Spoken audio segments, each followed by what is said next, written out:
Olá pessoal, o nosso Conselheiro Acácio de hoje vai tratar de um tema, de um artigo que foi objeto do nosso programa de ontem, Culturas e Identidades, que foi ao ar pela Rádio Cultura Online Brasil, que são aulas, sempre. Eu tenho 2 programas de rádio, que são aulas, que vão ao ar às segundas-feiras e às quintas-feiras, respectivamente, sempre às 20 horas. Esse programa é voltado à comunidade lusófona, os 2 programas, a República e Culturas e Identidades. E depois nós publicamos essas aulas no nosso canal do IMUB do YouTube. Então o nosso Conselheiro Acácio de hoje vai ser um trecho, né? Eu vou destacar aqui algumas coisas desta aula de ontem do programa Culturas e Identidades. Pois bem, eu quero falar sobre esse artigo que saiu publicado do Gessé de Souza no Diário do Centro do Mundo. Antes que os chatos olavéticos bolsonaristas venham aqui falar bobagens infindas, porque o artigo foi publicado no Diário do Centro do Mundo e o Diário do Centro do Mundo é de esquerda. Ninguém questiona que isso não significa que as publicações não sejam boas, hein? Então, cuidado com essa chatice, esses moinhos de vento, essas mentiras que essa falsa direita tem criado. Gessé de Souza não é de esquerda, tá? Gessé de Souza é um dos grandes intelectuais brasileiros, sobre os quais eu já falei, já fiz programa de rádio sobre ele, várias vezes, e tenho dito aos alunos, o Gessé é um dos raros teóricos brasileiros da atualidade, ele é um sociólogo, tem vários livros publicados. Esse livro dele aqui, especificamente, A Tolice da Inteligência Brasileira, é um livro fantástico. Parte do que está aqui nessa teoria, não é o que a gente divisa nessa entrevista aqui. Muito bem, muito sucintamente, eu expliquei isso na aula de ontem, muito sucintamente, o que é isso? Essa entrevista aqui é uma entrevista bombástica, ela faz parte de um livro que o Gessé de Souza vai lançar agora, chamado A Classe Média no Espelho, né? Não é o conceito de classe média da Marilena Chaui, hein? Alto lá, cuidado. Eu não comprei o livro ainda, é um lançamento, vou comprar. Então, uma das entrevistas que ele faz para esse livro é exatamente uma entrevista, que é o objeto desse Conselheiro Acácio, com um CEO de um banco. Tá? A entrevista é simplesmente uma bomba. Se o Brasil fosse um país minimamente sério, um conteúdo deste teor, de fato, seria levado ao Congresso Nacional, não é? Porque trata-se de uma revelação dos mecanismos de funcionamento do sistema bancário brasileiro envolvido nas grandes redes de corrupção do país. Muito bem, rapidamente o que acontece? Criou-se uma linha teórica conceitual que foi construída desde a época do Império, é sobre isso que eu venho me batendo há muito tempo, né? E raros intelectuais, repito, o Gessé de Souza é um desses intelectuais, muito mais abalizado do que eu, evidentemente, vem colocando. O que acontece? Quando houve o golpe da independência, em 1822, o Estado brasileiro foi aparelhado. Você fala, o Estado brasileiro não era, a coroa portuguesa não era aparelhada? Não. É preciso entender como é que funcionava o sistema político-administrativo da coroa portuguesa. O rei português, ele reinava, mas ele não governava. Portanto, a administração, mesmo pública em Portugal, nunca esteve a encargo da coroa portuguesa. Estava a encargo da nobreza civil, eclesiástica, militar e civil. Tá? E popular. E aí tem toda uma normativa e uma jurisdição, uma estrutura legal que fundamentava essa administração. Quando acontece o golpe da independência, o processo administrativo passa para o Estado. É o primeiro ponto. Então você tira ele, né? E o chamado Congresso ou Senado naquela altura é completamente aparelhado. E cria-se um forte aparato judicial, né? universidades, grêmios literários, liceus literários, e todo aquele aparato judicial vai sendo gradativamente povoado, literalmente, pela chamada elite de toga. Eu já falei muito sobre esses negócios. Mas o que se constrói? A partir de 1822 se constroem 4 linhas historiográficas. Eu já fiz artigo sobre isso, que está postado no Medium, venho fazendo vários posts, já fiz programas de rádio sobre isso, já fiz hangout sobre isso. Esse tema está muito bem explicado por mim. Dentro dessas 4 linhas historiográficas, há 2 especificamente que eu quero trazer aqui de volta, porque diz respeito ao artigo do GESÉ.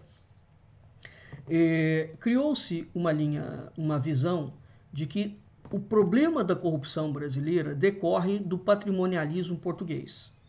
Tá? Então criou-se uma tradição historiográfica pós-independência de dizer que a corrupção do Estado brasileiro é devida ao modelo institucional que Portugal trouxe para o Brasil.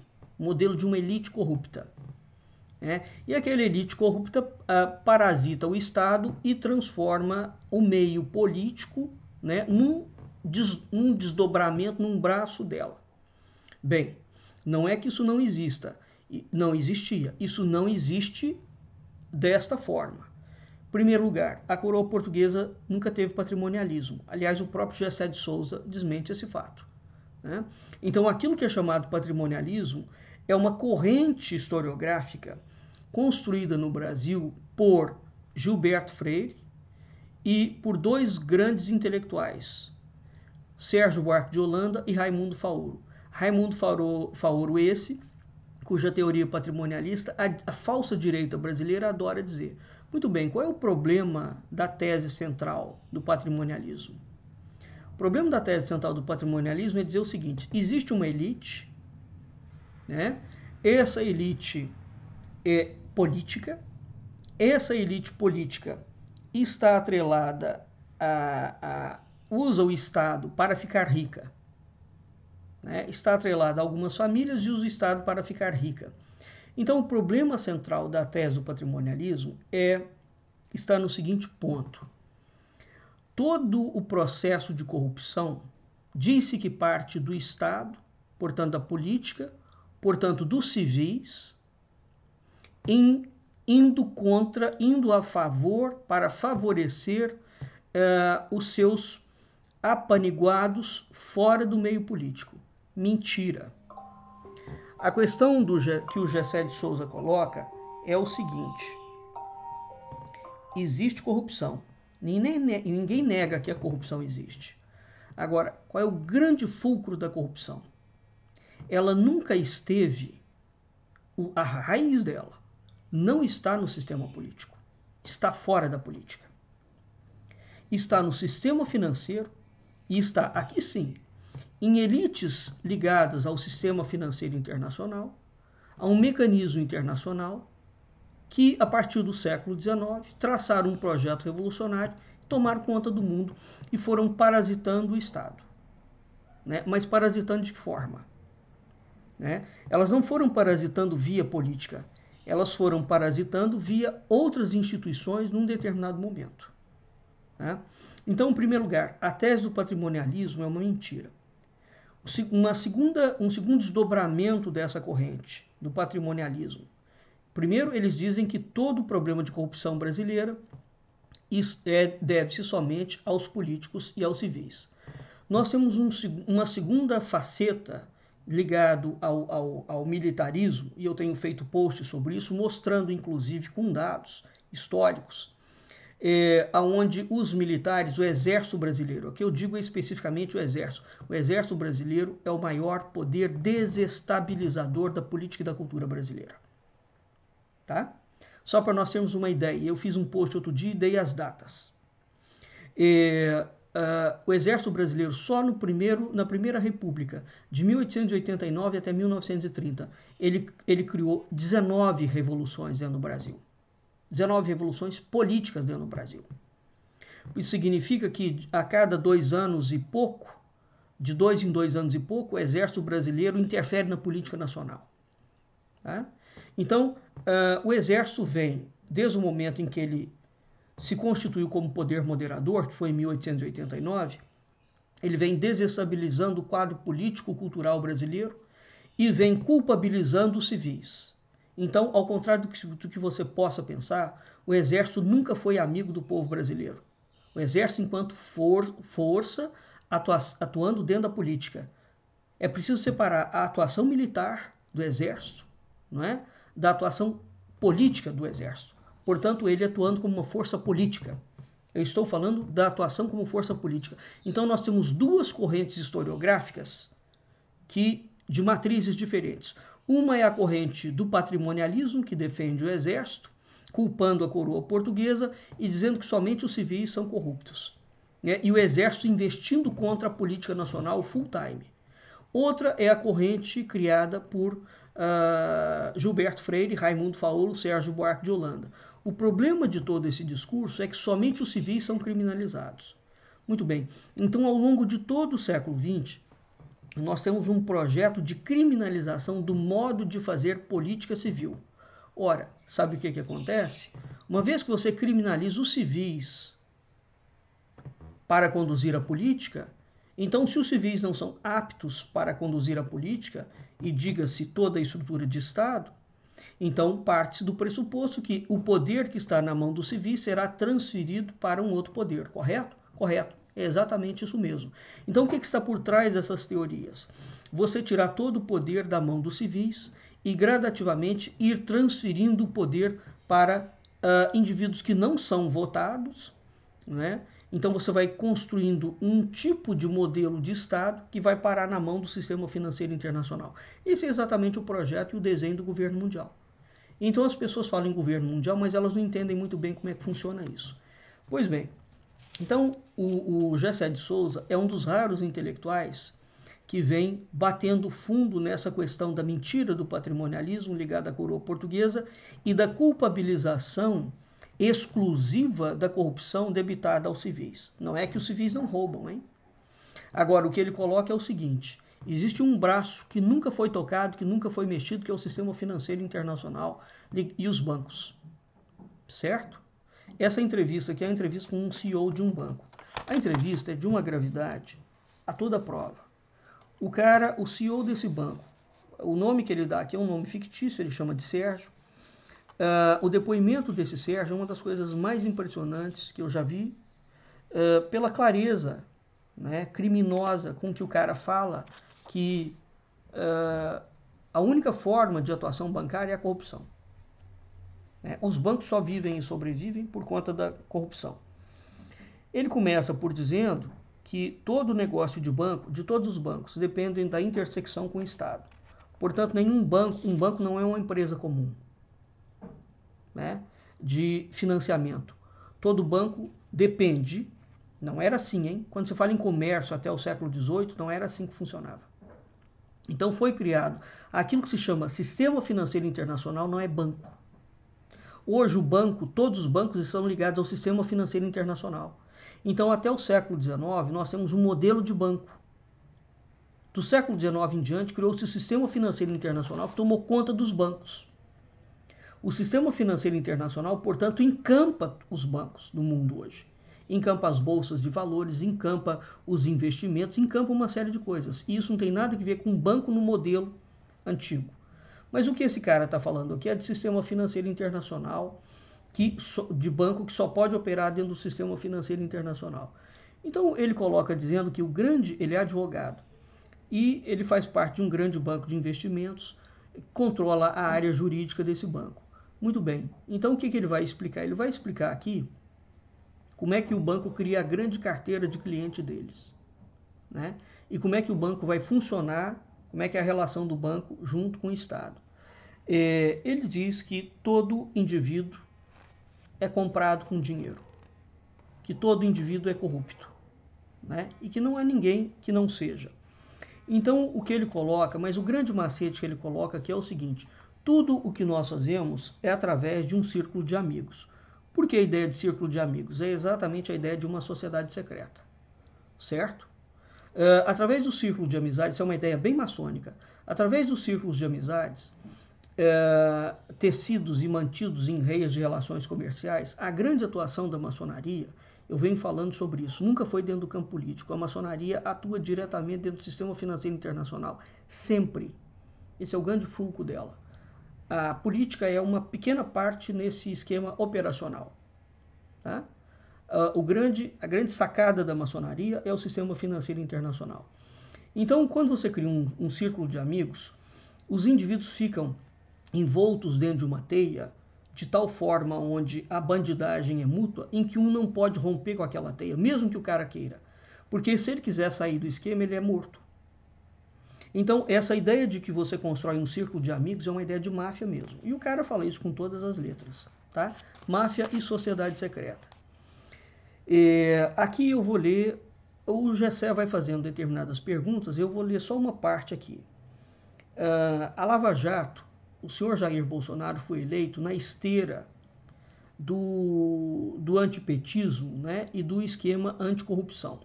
Ora bolas, o que o cara coloca, que ele faz uma crítica, que essa história de operador e de doleiro é coisa da Lava Jato e da imprensa para desviar a atenção dos participantes dos agentes financeiros.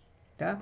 Porque os bancos são completamente privados. Ele fala claramente que os bancos hoje são donos de todas as redes de televisão, de todos os jornais do Brasil, né? E daqueles que eles não são donos, eles mandam diretamente no esquema.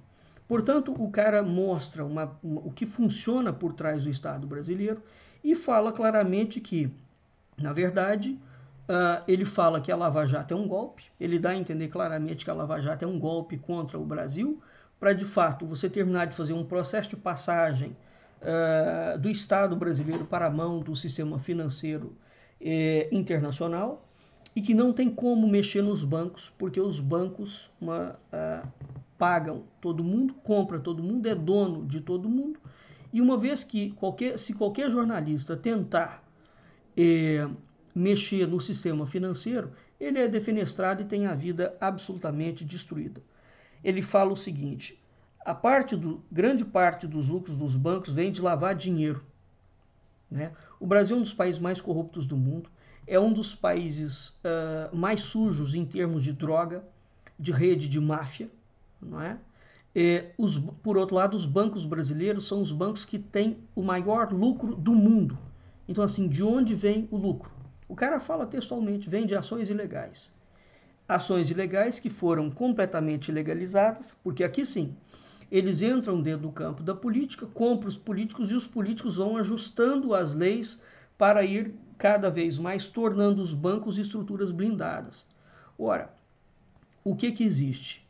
Então ele fala que o grande negócio do Brasil hoje, né, quem manda efetivamente no Brasil é o Banco Central, né, em termos de política, e que o Banco Central é completamente controlado por eles. Bom, quem inaugurou esse esquema de Banco Central, de colocar banqueiros para dirigir o Banco Central do Brasil, foi o senhor Fernando Collor. De lá para cá, né, não teve um sujeito ligado ao Ministério da Fazenda e ao Ministério da Economia que não fosse sujeito ligado aos bancos centrais, né, ao sistema financeiro. E agora nós temos o grande mega investidor que vem sendo processado por fraude em fundos de pensão, o senhor Paulo Guedes, que é literalmente banqueiro. Até hoje nós tivemos indivíduos mais ou menos paralelo, mas o Paulo Guedes é o primeiro cara que é literalmente banqueiro, diretamente ligado ao George Soros, né? E que a falsa direita acusava o PT. Ora, na época do PT, os bancos lucraram como ninguém. Então como é que você pode ter um governo socialista, comunista, né, com bancos lucrando? Então que mistério é esse que envolve? Não tem mistério nenhum.